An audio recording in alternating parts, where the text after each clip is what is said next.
गॅसवर एक पॅन गरम करायला ठेवलेला आहे. त्यामध्ये आपण 2 खिसलेले बीट टाकून घेऊया आणि एक 5 मिनिटं मी हा किस परतून घेणार आहे, जेणेकरून बीटामध्ये असलेलं मॉइश्चरायझर कमी होईल.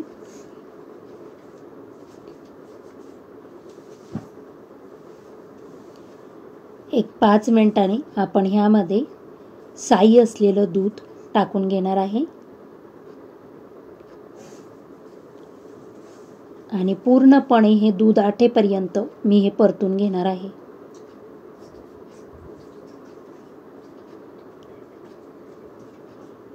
दूध आपलं पूर्णपणे आटलं की त्यामध्ये आता आपण अर्धी वाटी साखर टाकून घेऊया.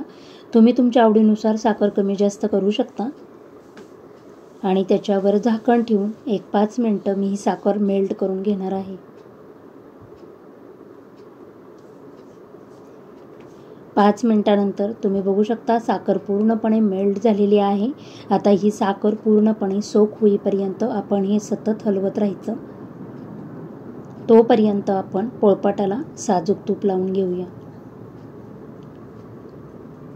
आता पावभाजीच्या मॅशरनी मी थोडंसं हे बीट मॅश करून घेणार आहे. एक 5 मिनिटच मी फक्त हे बीट मॅश करून घेतलेलं आहे आणि आता त्यामध्येच मी 1 चमचा मिल्क पावडर टाकून घेणार आहे. मिल्क पावडर टाकल्यामुळे ह्याची चव खूप छान येते. अर्धा चमचा विलायची पावडर टाकून आपण हे सर्व एकजीव करून घेऊया.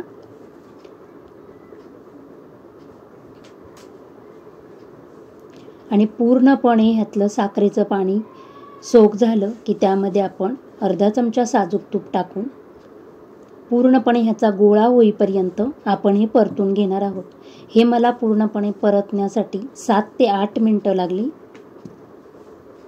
आणि आता आपण हे गोळा तुम्ही बघू शकता पॅन सोडायला सुरुवात झालेली आहे. आता आपण हे पोळपाटावर काढून घेऊया आणि स्पॅच्युलाच्याच मदतीने मी हे थापून घेणार आहे आणि एक 15 मिनिटं हे थोडं आपण थंड करूया आणि लगेचच त्याच्या सुरीने चौकोनी अशा वड्या पाडून घेणार आहोत.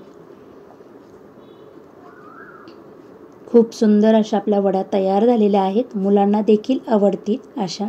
तुम्हाला जर माझे व्हिडिओ आवडत असतील तर प्लीज लाईक, शेअर, सबस्क्राईब करा. अशा पद्धतीने आपली बीटाची रेसिपी